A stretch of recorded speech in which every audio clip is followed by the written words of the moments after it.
York has undergone some pretty dramatic changes as a community over the last decade.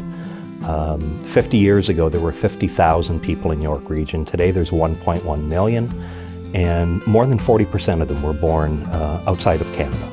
And as a result, there was a recognition that we needed to better reflect our community in both its operations and its governance. If we're trying to strengthen our capacity to work with, let's say, the South Asian community, and have a better understanding of who key people are in the community to work with to help us understand the best way to approach, the best way to respect.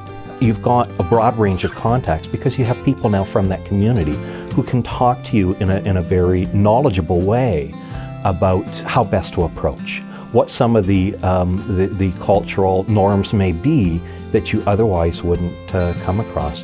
And right down to the very simple in terms of when we schedule events and schedule meetings, where we might otherwise not even be aware that a date that we're scheduling a major community consultation happens to fall on a religious holiday or on a cultural celebration.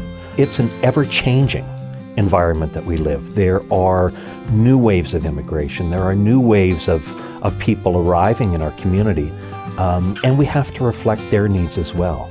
Diverse communities are not museum pieces that you don't take one look at a community and say, now we understand it.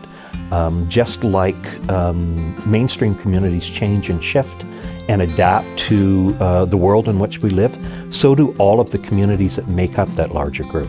I don't know anyone in an organization who's gone down the road of broadening their representation, broadening the scope of people that they have at the table, who would ever want to take a step back. And programs like Diversity on Board are invaluable in helping organizations to start that journey. I'm Pat Lake, and I'm the Executive Director of York Region Children's Aid Society.